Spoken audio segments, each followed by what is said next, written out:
Hello friends, कैसे हैं। हमारे YouTube channel study with Raman Kiran पर आपका स्वागत है। आज हम लोग का अध्ययन का बिंदु है भारत चीन संबंध। हमने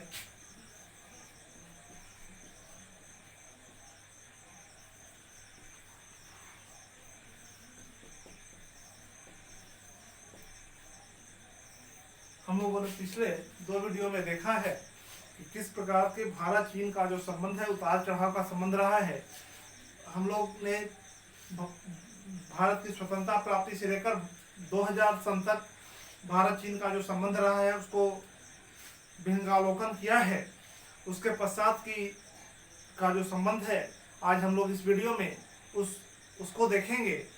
किस प्रकार भारत चीन का संबंध कैसे कैसे धीरे धीरे संघर्ष तथा सहयोग के रूप में आगे बढ़ता रहा है। भारत चीन का संबंध एक ऐसा संबंध है जहां संघर्ष के भी तत्व मौजूद हैं और सहयोग के भी तत्व मौजूद हैं। चीन ऐसा देश था जिसमें पहली बार हमने देखा कि भारतवर्ष वहां मनाया गया। चीन के साथ हमारे सबसे ज़्यादा आज सबसे बड़ा व्यापारिक साझेदार है। बहुत से मसलों में हम एक दूसरे के साथ कंधे से कंधे मिलाकर आगे चल रहे हैं, लेकिन वहीं बहुत से बिंदु हैं जहां हमारा और चीन के बीच व्यापक संबंधों में खाई है।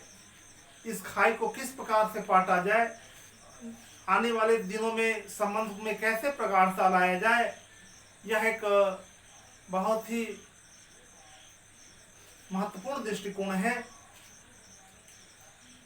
भारत तथा चीन के दृष्टिकोण को, भारत तथा चीन के संबंध को सुधारने में अटल बिहारी वाजपेयी का एक महत्वपूर्ण भूमिका था। अटल बिहारी वाजपेयी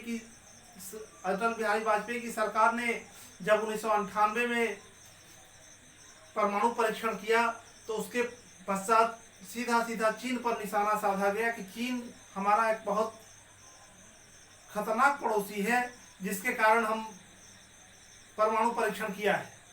लेकिन उसके पश्चात चूंकि चीन को भी भारत की जरूरत है, भारत को भी चीन की जरूरत है, चीन का भी बहुत बड़ा बाजार है, भारत का भी बहुत बड़ा बाजार है। यदि चीन अपने उत्पाद को भारतीय बाजार में नहीं पहुंचाएगा तो उसे बहुत नुकसान उठाना पड़ेगा। उसी प्रकार चीन की भी जरूरत भारत को है। बहुत से जो दवा की कच्चे माल की आपूर्ति, चीन का हार्डवेयर का आयात और बहुत सारे चाइनीज सामानों का हमारे यहाँ आयात किया जाता है, जिसके कारण दोनों देश एक दूसरे पर निर्भर हैं। 24 जून 2003 को अटल बिहारी वाजपेयी ने चीन की यात्रा की। यह यात्रा एक ऐतिहासिक यात्रा थी। वह जो 22 से 27 जून 2003 तक यह यात्रा चली।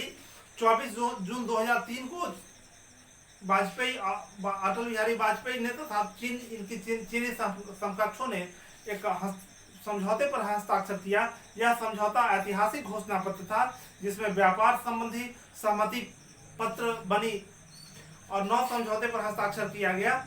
इसके अनुसार भारत ने और चीन ने दोनों व्यापार पर सहमत हुए।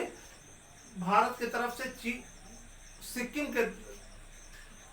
के रास्ते नाथुला दर्रा से व्यापार किया जाना था, जिससे एक तरह से परोक्ष रूप से चीन ने सिक्किम को भारत का हिस्सा मान लिया, जबकि भारत ने तिब्बत को चीन के स्वायत्त प्रदेश के रूप में मान्यता दे दी। सीमा विवाद को सुलझाने के लिए हमारा जो सीमा विवाद बहुत दिनों से अटका हुआ यह सीमा विवाद था, इसको सुलझाने के लिए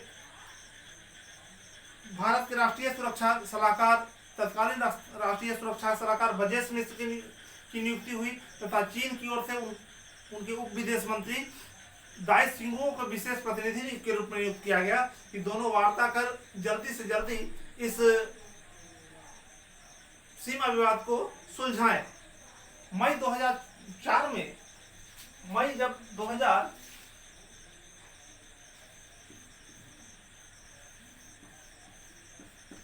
मई 2004 में एक समझौता हुआ। मई 2004 में एक समझौता हुआ। इस समझौते के तहत मई 2004 में एक समझौता हुआ। इस समझौते के तहत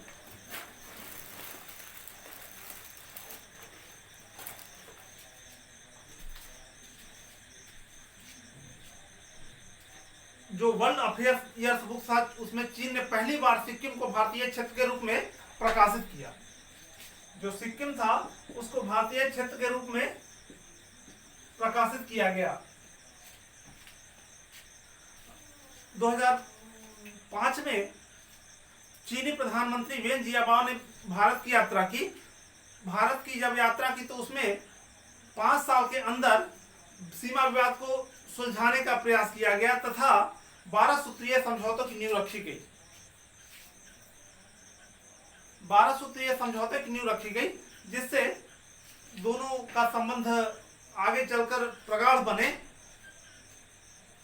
इसके पश्चात 2006 में चीनी राष्ट्रपति 2006 में चीनी राष्ट्रपति हू जिनताओ ने भारत की यात्रा की। हू जिनताओ ने भारत की यात्रा की। यह यात्रा भी ऐतिहासिक यात्रा थी जिसके अनुसार भारत में कोलकाता तथा चीन में गुआंगंज में अतिरिक्त वाणिज्य दूतावास खोलने का निर्णय लिया गया। वर्ष 2010 तक भारत और चीन का जो व्यापार था उसे 40 अरब डॉलर के लक्ष्य तक पहुंचाने का निर्णय लिया गया। 2007 को भारत चीन मित्रता वर्ष के लिए चुना गया तथा चीन में भारत महोत्सव तथा भारत में चीन महोत्सव मनाने का निर्णय लिया गया। 13 फरवरी 2007 से दोनों देश का विदेश मंत्रालय हॉटलाइन का द्वारा जुड़ गया। इस प्रकार यह यात्रा भारत तथा चीन के संबंध को सुधारने में एक अहम मील का पत्थर साबित हुई। इसके कारण दोनों देशों का जो द्विपक्षीय व्यापार था काफी बढ़ा। पुनः 2007 में डॉक्टर मनमोहन सिंह ने चीन की यात्रा की। चीन की यात्रा के दौरान बहुत से ऐतिहासिक समझौते किए गए जिसमें द्विपक्षीय व्यापार को बढ़ाने पर जोर दिया गया। उसके पश्चात 2008 में राष्ट्रपति प्रतिभा पाटिल ने चीन की यात्रा की। उसमें भी दोनों देशों के बीच संबंध सुधारने की कोशिश की गई। उसके पश्चात प्रधानमंत्री वेन जियाबाओ ने भारत की यात्रा की और भारत यात्रा के दौरान दोनों के बीच ऐतिहासिक समझौते हुए और द्विपक्षीय व्यापार तथा सांस्कृतिक समझौते किए गए। यहाँ के इसमें इस बात की जोर दी गई कि यहाँ दोनों देशों के जो कल्चर हैं विद्यार्थी एक दूसरे के यहाँ जाएं और जाके अध्ययन करें ताकि जो सांस्कृतिक क्षेत्रों में आदान प्रदान को बढ़ाया जा सके। 2011 को इंडिया चाइना एक्सचेंज ईयर के रूप में मनाया गया। 2012 में जो चीनी राष्ट्रपति थी हू जिनताओ तथा मनमोहन सिंह ने ब्रिक्स समिट के दौरान दोनों की वार्ता हुई और उसके पश्चात वेन जियाबाओ ने और मनमोहन सिंह ने यूनाइटेड नेशन में एक दूसरे से मुलाकात की। उसके पश्चात 2013 में सी जिनपिंग और डॉक्टर मनमोहन सिंह डरबन में ब्रिक्स समिट के दौरान दोनों मिले और हमारे प्रधानमंत्री मनमोहन सिंह ने चीन की यात्रा की जिससे द्विपक्षीय संबंधों को बढ़ाने में मदद मिली। लेकिन अभी भी जो दोनों देशों के बीच सीमा विवाद था, सीमा विवाद सुलझने का नाम नहीं ले रहा था। 2014 में सत्ता परिवर्तन हुआ, 2013 में वहां भी सत्ता परिवर्तन हुआ और वहां हू जिनताओ के जगह पर शी जिनपिंग प्रधानमंत्री बने, राष्ट्रपति बने और हमारे यहाँ भी ये प्रधानमंत्री बदल गए। अब मनमोहन सिंह की जगह पर मोदी प्रधानमंत्री बने। मोदी ने चीनी राष्ट्रपति शी जिनपिंग को अपने गृह राज्य गुजरात बुलाया तथा अहमदाबाद में साबरमती के किनारे अपने अपने नए अंदाज में डिप्लोमेसी प्रारंभ की। दोनों के बीच रिश्ते में गर्माहट आई। दोनों ने एक क्लोजर पार्टनरशिप के निर्माण पर संयुक्त वक्तव्य जारी किया तथा भारत तथा चीन के संबंधों को एक नई ऊंचाई की ओर ले जाने की ओर इशारा किया। दोनों की केमिस्ट्री देखते बनती थी। लगता था जैसे दोनों के बीच किसी प्रकार का विवादित मुद्दे नहीं है। दोनों का बॉडी लैंग्वेज एक घनिष्ठ मित्र के रूप में दिखलाई पड़ रहा था। भारत चाइना एक प्राकृतिक रणनीतिक साझेदार के तौर पर उभर रहे थे। दोनों का संबंध बिल्कुल एक नई ऊंचाई की ओर जा रहा था।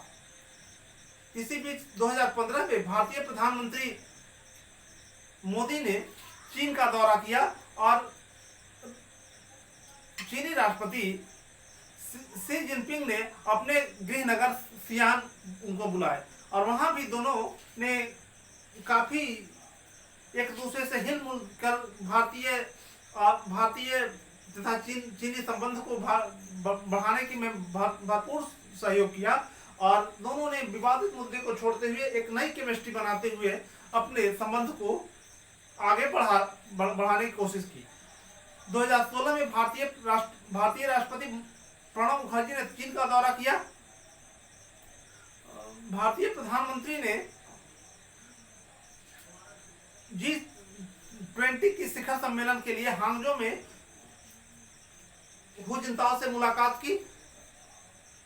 इसके पश्चात जो ब्रिक्स समिट था, 8वें ब्रिक्स समिट के लिए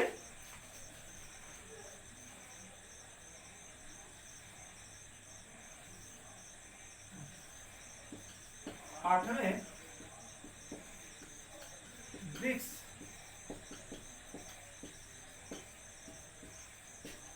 समिट के लिए शी जिनपिंग ने गोवा का दौरा किया। गोवा के दौरे पर जो ब्रिक्स द्वारा डिक्लेरेशन किया गया कि किसी भी जमीन का आतंकवाद के लिए इस्तेमाल नहीं किया जाएगा तथा जो भी आतंकवाद से पीड़ित देश हैं वह उन्हें आतंकवाद को समर्थन देना बंद करना होगा। जो कोई भी राष्ट्र आतंकवाद को अपनी विदेश नीति के तौर पर इस्तेमाल नहीं किया कर सकेगा। यह भारतीय कूटनीति की बहुत बड़ी सफलता थी जो ब्रिक्स जैसे मंच से आतंकवाद जो पाकिस्तान चीन का नेचुरल प्राकृतिक मित्र था उसकी एक तरह से फटकार थी कि आप आतंकवाद को समर्थन देना बंद करें। 2017 में अस्ताना में संघाई शिखर सम्मेलन के दौरान शी जिनपिंग और मोदी ने मुलाकात की और जियानेन में 9वें ब्रिक्स सम्मेलन के लिए चीन का दौरा किया। इसी प्रकार एससीओ शिखर सम्मेलन के लिए चीन का दौरा किया 2018 में। 2019 में शी जिनपिंग तथा मोदी ने चेन्नई में मुलाकात की। चेन्नई में मुलाकात महाबलीपुरम में इन दोनों ने मुलाकात की। महाबलीपुरम के दौरान दोनों के बीच बहुत सारे समझौते हुए। दोनों के जो अनौपचारिक मुलाकात थी, दोनों की केमिस्ट्री देखते बनती थी। जो भारत और चीन का जो संबंध है वो नई ऊंचाई की ओर जा रहा था, लेकिन इसी के बीच कुछ विवादित मुद्दे भी हमारे सामने, जैसे 2017 में डोकलाम का विवाद हमारे सामने आया। इसके पश्चात आज वर्तमान में भी भारत चीन का जो संबंध है वह एक नए विवादित दौर से गुजर रहा है। यह विवाद किस प्रकार से सुलझाया जाएगा, इस विवाद का यह तो हुआ अभी तक जो हम लोग ने अध्ययन किया, वह भारत चीन के बीच किस प्रकार डिप्लोमेसी स्तर पर, कूटनीतिक स्तर पर संबंधों को आगे बढ़ाने की ओर प्रयास किया गया। लेकिन भारत चीन के बीच विवादित मुद्दे क्या हैं, इनके इसको किस प्रकार से सुलझाया जा सकता है, वर्तमान विवाद, अभी वर्तमान में जो विवाद चल रहा है इसके मूल कारण क्या है, इन सारी बातों की जो वीडियो होगी वह कल अंतिम कड़ी होगी। और वह अंतिम कड़ी में हम लोग देखेंगे कि कैसे भारत चीन का जो वर्तमान विवाद है उसके मूल कारण क्या है और इसको किस प्रकार से चीन तथा भारत देखता है। क्या आगे आने वाले दिनों में यह एक नई युद्ध का रूप लेगा, अथवा भारत चीन का जो मित्रता, भारत चीनी भाई भाई का जो नारा लगता था वह हकीकत बनेगा। यह हम लोग अगले और कल अंतिम कड़ी में देख सकेंगे।